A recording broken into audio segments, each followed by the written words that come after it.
Tassa bhagavato arahato samma sambuddhassa. Namo Sang Hyang Adi Budaya, Namo Buddhaya.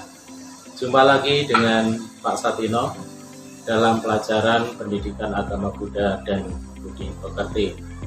Sebelum kita melanjutkan pelajaran untuk kali ini, marilah kita awali dengan berdoa. Pada anak-anak semua, Bapak harap untuk melaksanakan doa di rumah masing-masing. Terpujilah Tuhan Yang Maha Esa, terpujilah Triratna.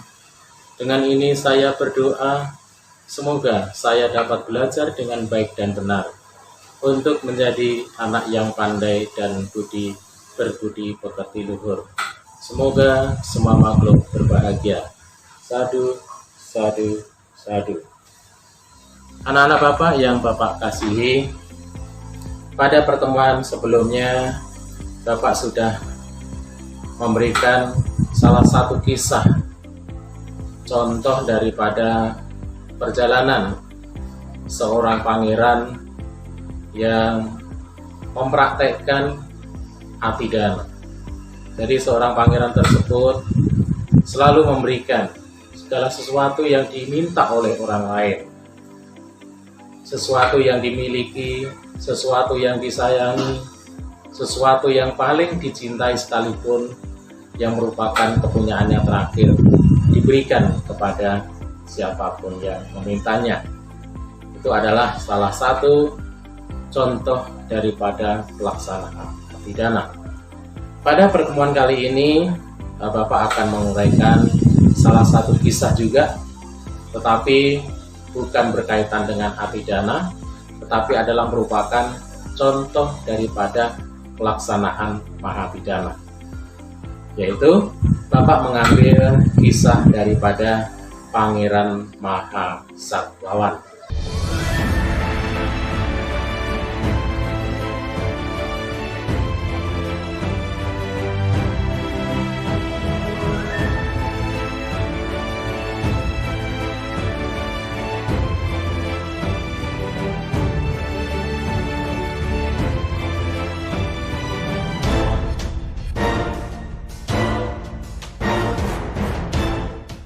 Pada suatu masa terdapat sebuah kerajaan dengan raja yang bernama Maharatha yang memerintah kerajaannya tersebut dengan penuh adil, penuh kebijaksanaan, sehingga seluruh rakyatnya merasa tenang, tentram, dan damai. Raja Maharatha memiliki 3 orang anak, yaitu pertama adalah Pangeran Mahaprananda, yang kedua adalah Pangeran Mahadewa, dan yang ketiga adalah Pangeran Mahasatwawan. Suatu ketika anak-anak tersebut ingin pergi jalan-jalan ke sebuah taman lindung yang berada di dekat istana kerajaan. Raja pun kemudian memberinya izin kepada ketiga anaknya tersebut. Mereka bertiga kemudian berjalan menyusuri taman lindung tersebut secara bersama-sama. Mereka bertiga menyusuri taman lindung dan terus semakin ke dalam dan terus semakin jauh. Mereka bertiga melihat seekor harimau betina bersama-sama dengan 5 anaknya yang berada di atas tebing.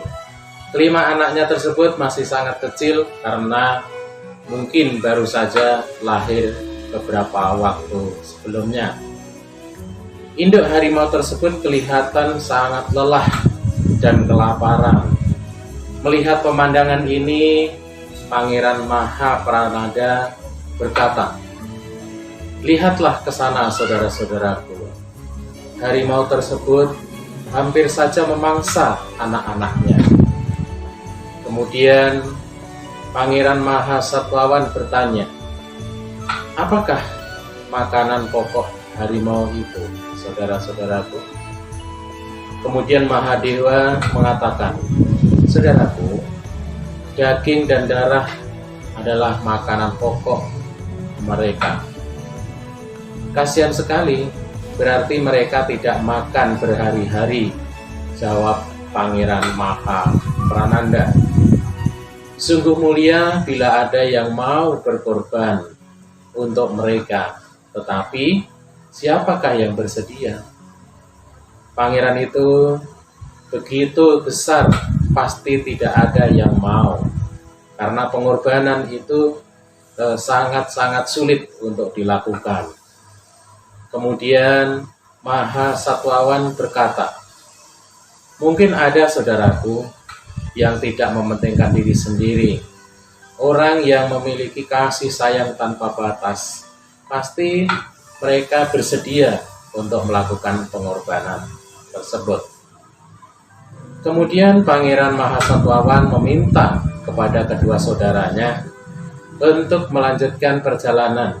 Sementara ia sendiri berkata bahwa ia masih ada urusan di hutan tersebut. Kemudian Pangeran Mahasatwawan pergi ke tempat tebing di mana harimau tersebut berada. Kemudian di sana Pangeran Mahasatwawan berpikir bahwa dirinya lah yang dapat menolong harimau tersebut agar supaya induk harimau tersebut tidak memakan atau memangsa anaknya sendiri. Karena apabila harimau betina tersebut tidak mendapatkan mangsa, tidak mendapatkan makanan, mungkin saja anaknya sendiri itulah yang akan dimangsa.